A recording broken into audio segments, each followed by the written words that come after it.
You are walking through a stretch of wild grass. This is northeastern Jordan, roughly 14,000 years ago. The heat presses down on you, and everything growing around your feet looks completely inedible. Thin, papery husks sitting on top of brittle stems. Hard little seeds, almost like gravel. Bitter on the tongue. Bite into one raw and you would probably crack a tooth before you tasted anything worth swallowing. Nothing about this plant says food, and yet the people beside you are gathering it anyway. Cutting the seed heads with sharp flint tools. Filling animal hide pouches. Carrying the whole load back to camp, where someone is about to spend hours cracking these seeds open, grinding them down, and cooking them into something a human stomach can actually handle. It is slow. It is exhausting. It might be the hardest task anyone in that camp does all week. But that grinding, pounding, painstaking process, turning something almost impossible to eat into something that can keep a person alive, is the quiet starting point of what may be the most important food humans have ever created. So how did bread actually begin? The answer reaches back further than farming, further than pottery, further than cities, kings, or writing. And here's the part that should stop you. Bread may not be something civilization eventually produced. It may be the thing that produced civilization. Almost everyone learns the story the same way. First we settled down, then we planted crops. Then, eventually, someone figured out bread. Neat, tidy, logical.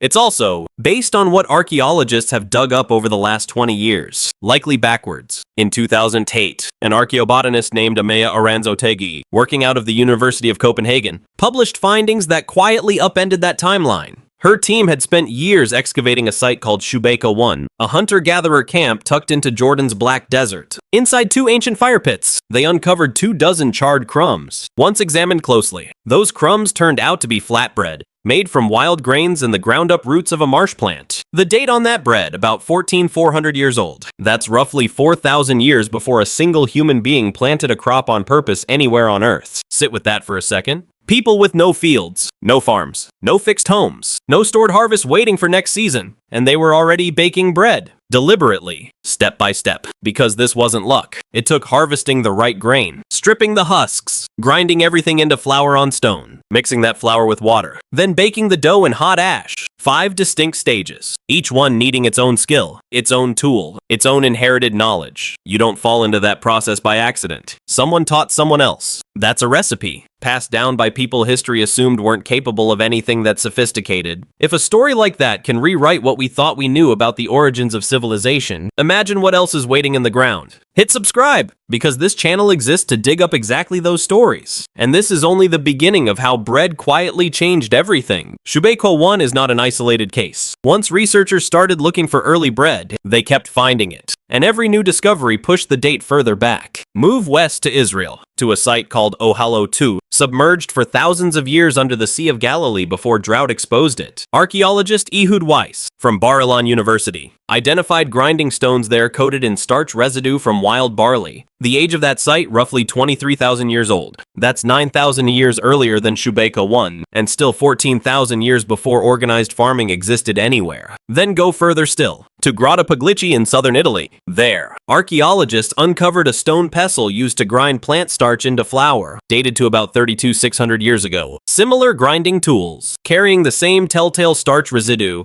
have turned up across Europe. From Balanchino in Italy to Kostenki in Russia to Pavlov in the Czech Republic. Line these sites up and a pattern emerges. This wasn't a single lucky discovery in one valley. It was a skill appearing again and again, across entire continents, among people who never met each other and shared no common language. That consistency matters. When one group invents something once, it might be an accident. When unrelated groups on different continents independently arrive at the same multi-step process of grinding grain and cooking it into food, that points to something deeper, a shared human problem. Food scarcity and unreliable calories, met with a shared human solution. One our ancestors kept rediscovering long before anyone called it civilization. So why couldn't people just eat these grains straight off the stalk? Why go through 5 separate, exhausting steps first? The answer starts with basic biology. Raw wild grain is, chemically speaking, almost sealed against you. The starch inside sits locked in tight granules, wrapped in a tough husk built by the plant specifically to survive digestion, not assist it.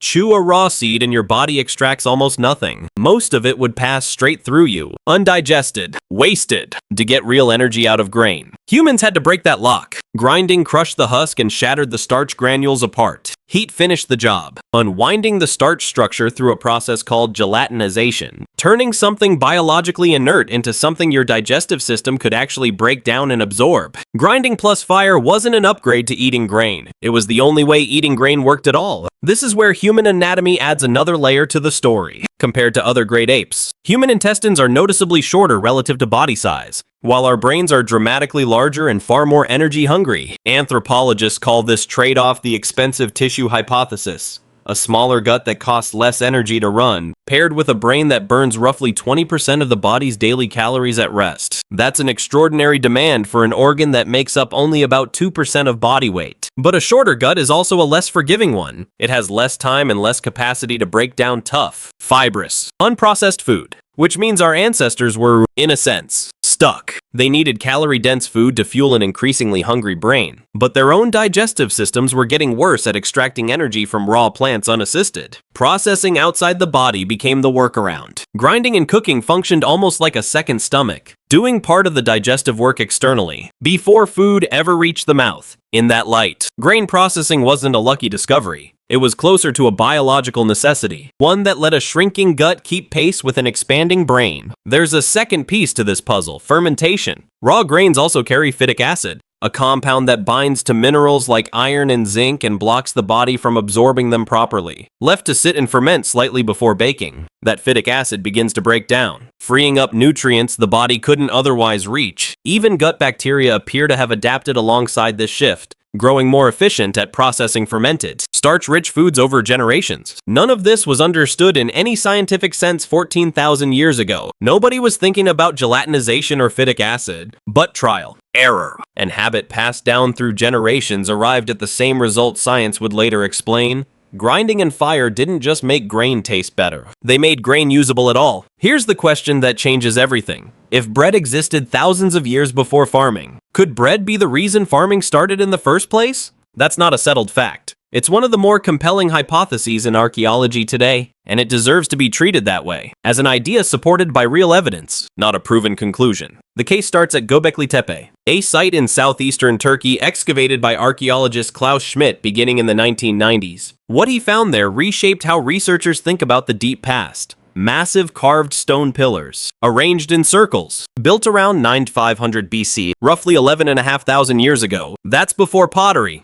before writing, before any confirmed farming settlement anywhere on Earth. And yet building it required organizing large numbers of people, hunter-gatherers, in one place for extended periods of time, which raises an obvious problem. Hunter-gatherers moving in small bands don't usually settle down to haul multi-ton stone pillars into position, feeding a large temporary workforce, likely gathered for seasonal gatherings or ceremonies, would have taken enormous quantities of food. Grain, ground and baked into bread, is calorie-dense, storable, and relatively easy to transport and share among a crowd. Exactly the kind of food a large temporary gathering would need. So the hypothesis goes like this: the demand for bread to feed the people building and gathering at sites like Göbekli Tepe created pressure to secure a larger, more reliable grain supply. Wild grain, unpredictable and scattered across the landscape, couldn't keep up with that demand. Deliberately planting and tending grain could, supporting this timeline. Researchers have traced the domestication of wheat to the Karakada Mountains, not far from Göbekli Tepe, with genetic evidence pointing to full domestication by roughly 8,500 to 8,000 BC. Wild wheat naturally shatters, scattering its seeds to reproduce. Domesticated wheat holds its seeds together on the stalk, a trait far more useful for harvesting,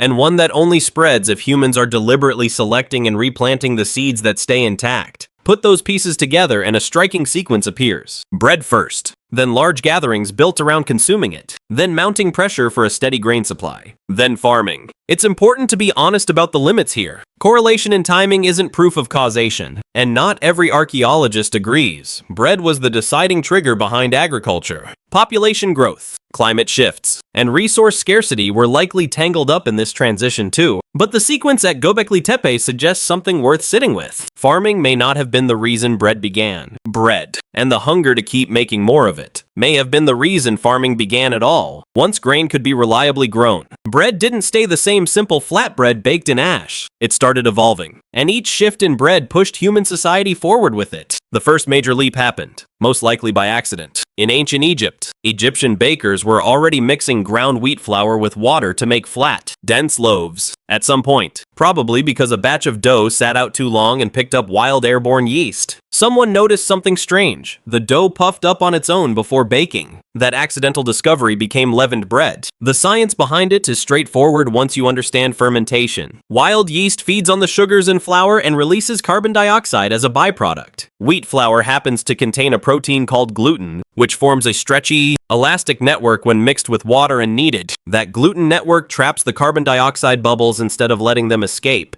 and the dough rises. Bake it, and you get bread that's light, airy, and far more appealing than a dense, flat cracker. Not every grain can do this. Wheat's gluten content made it uniquely suited to rising, which is part of why wheat, more than barley or other early grains, became the backbone of bread as we know it today. Egypt ran with this discovery. Archaeological and textual evidence suggests Egyptian bakers were producing dozens of distinct bread varieties. Some estimates place the number around 40, shaped into cones, rounds, and animal forms. Some plain, some sweetened with dates or honey. Bread wasn't just food in Egypt, it was currency. Workers who built the pyramids weren't paid in coin, they were paid in bread and beer, delivered as standard daily rations. Not gold, not silver, bread. That detail matters more than it first appears. It tells you that an entire monumental civilization, one capable of building structures that still stand 4,500 years later, ran on a logistics system built around baked grain. Bread wasn't a side dish to Egyptian civilization. It was closer to the fuel that powered it. There's also a curious sibling to bread's story here: beer. Both bread and beer start from the same basic ingredients, ground grain and water, and both rely on fermentation to transform into their final form. Some archaeologists have argued beer may have come first, others argue bread did, and honestly, the evidence doesn't settle it cleanly either way. What's more accurate to say is that these two staples likely developed side by side, two branches of the same underlying discovery about what fermentation could do to grain. In 2019, this ancient fermentation process even made modern headlines. Seamus Blackley, a physicist known for co-creating the original Xbox, worked with Egyptologists to try reviving yeast cultures recovered from ancient Egyptian pottery and baking tools. Some pieces roughly 400 or 500 years old. Using the recovered yeast, he baked bread meant to replicate what Egyptian bakers might have produced. It's a fascinating experiment, and it captured public attention for good reason. But it's worth being upfront about the uncertainty here too. Some researchers have questioned whether the yeast recovered was genuinely ancient and dormant, or whether modern airborne yeast had simply recolonized the porous ceramic over time. Interesting, promising, but not fully settled science. What's far less speculative, and far heavier to sit with, is the physical toll all of this took on real human bodies. Bread did not become a civilization-scale staple for free. Someone had to grind that grain, day after day, year after year, by hand. Archaeologists studying skeletal remains from sites like Abu Huraira in Syria, a settlement spanning the transition from hunting and gathering into early farming, found something striking in the bones of women in particular: severe arthritis in the toes, knees, and lower back, along with distinctive wear patterns in the bones of the hands and wrists. The pattern matches almost exactly what you'd expect from repetitive kneeling and grinding grain on stone querns for hours at a time, day in and day out. That's not an abstract historical detail. That's a skeleton that still, thousands of years later, carries physical proof of the labor bread demanded. The rise of bread as civilization's staple food wasn't a clean, bloodless story of progress. It was written, quite literally, into the joints and spines of the people, largely women, who ground the grain that fed everyone else. Eventually, human labor alone couldn't keep up with demand, and grinding technology had to evolve. Simple handheld grinding stones gave way to larger rotary querns, which could be turned continuously rather than pounded by hand. By the Roman period, this evolution reached an industrial scale. At a site called Barbigol in southern France, archaeologists uncovered the remains of a massive Roman watermill complex, dated to around the 2nd century AD, using flowing water to power 16 separate mills simultaneously. Some estimates suggest this single complex could grind enough flour to help feed a city the size of nearby Arles. Bread production had gone from one woman kneeling over a stone to an engineered system harnessing river currents, and where bread scaled up,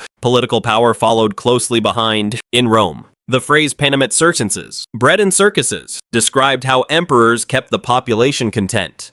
free grain distributions paired with public entertainment. Controlling bread meant controlling stability itself. Losing access to grain shipments could trigger unrest fast enough to threaten an emperor's rule. Bread could also elevate individual lives dramatically. Marcus Virgilius Eurysaces was a freed slave who built a fortune as a bread contractor supplying Rome, likely helping fulfill state grain contracts. When he died, he commissioned a tomb shaped unmistakably like a bread oven, complete with carved relief scenes depicting the entire bread-making process, still standing near Rome's Porta Maggiore today. A former slave, memorialized permanently in stone, because of bread. Then there's Pompeii, frozen in the exact moment daily. Roman life stopped in 79 AD. Excavations there have uncovered more than 30 separate bakeries throughout the city, some with intact millstones, ovens, and even carbonized loaves, round and scored into 8 wedge-shaped sections, left sitting inside the ovens exactly where the bakers had placed them the moment Vesuvius erupted. From a single accidental rise of dough in Egypt to an empire negotiating its own stability through grain distribution, bread's trajectory tracks almost perfectly alongside the growth of civilization itself. It fed builders, it paid workers, it broke bodies, and in the right hands, it built fortunes, and toppled unrest on nothing more than flour, water, and time.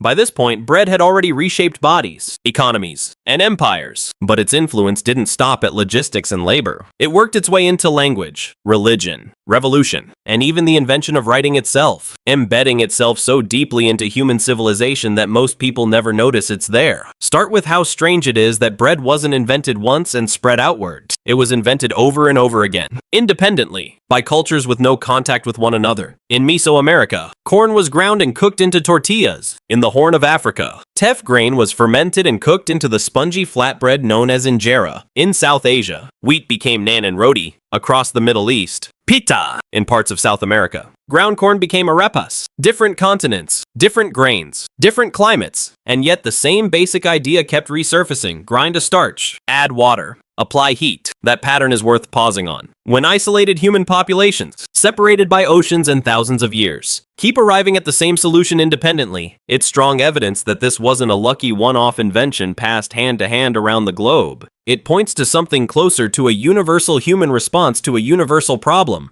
How do you turn raw plant starch into something your body can actually run on? Bread, in its many regional forms, looks less like a single invention and more like something civilization was almost destined to stumble into. Wherever grain-like plants grew, bread's influence reaches into language in ways most people never think twice about. In Old English, the word for the head of a household, literally broke down to mean loaf guardian, the person responsible for the household's bread supply. Over centuries, that word wore down into lord. The female equivalent, meaning roughly loaf kneader, became lady. Even the word companion traces back through Latin, com meaning with, and panis meaning bread, someone you literally share bread with. Titles of power and words for closeness alike, quietly built on the foundation of who controlled or shared the loaf. Religion absorbed bread just as thoroughly. In Judaism, matzo, unleavened bread, is central to Passover, commemorating a story of hurried departure with no time to let dough rise. In Christianity, bread sits at the center of the Eucharist, understood by many denominations as representing the body of Christ, consumed in what is likely the most frequently repeated ritual in the religion's history. In Islam, bread carries deep cultural weight around hospitality and charity, often treated with a level of respect that borders on sacred,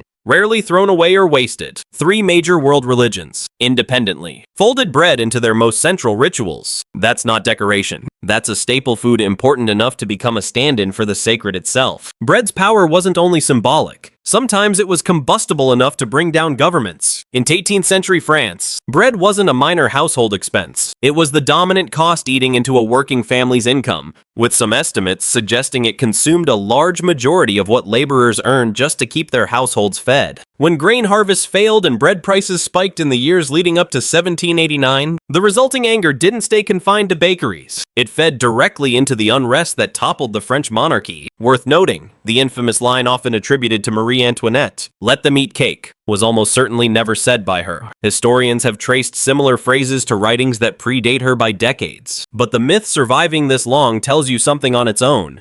People needed a symbol for a ruling class utterly disconnected from the one food their subjects couldn't live without. Even writing itself may owe something to grain. Some of the earliest known cuneiform tablets from ancient Sumer weren't poetry, laws, or royal proclamations. They were inventory records, tracking quantities of barley, rations, and grain stores. Civilization's first steps into written language were, in large part, an accounting system for tracking bread's raw material. Before humans wrote down stories, they were writing down grain, and bread didn't just record social structure, it displayed it. In medieval Europe, the type of bread on your table functioned almost like a visible marker of class. Wealthier households ate fine white bread, made from finely sieved flour with the bran removed. Poorer households ate coarse, dark bread, dense with bran and whatever grain was cheapest and available. You could often tell someone's place in the social order simply by looking at the loaf on their table. Language, religion, revolution, writing, and social hierarchy. None of these fields set out to be shaped by bread, but trace each one back far enough, and the same simple, ancient food keeps showing up at the root. Not because bread demanded influence, but because it was so fundamental to daily survival that everything built on top of daily life eventually had to reckon with it. Fast forward to the 20th century, and bread changed one more time.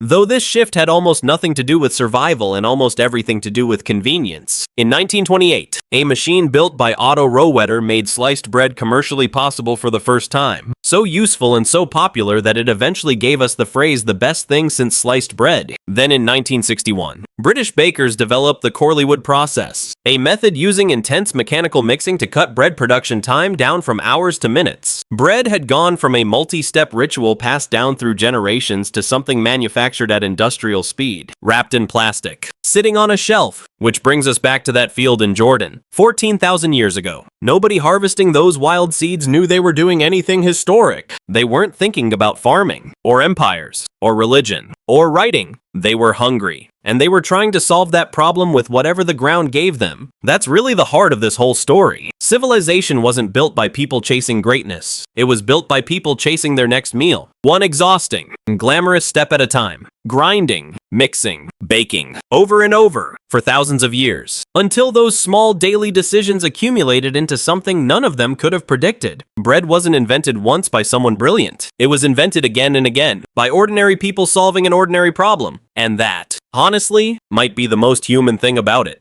Tomorrow morning, when you reach for toast or a sandwich without a second thought, you'll be holding 14,000 years of trial, error, and survival in your hands. If stories like this, the hidden history behind the things we take for granted, are the kind of thing you want more of, subscribe now, because this is only the beginning of what's buried beneath the ordinary.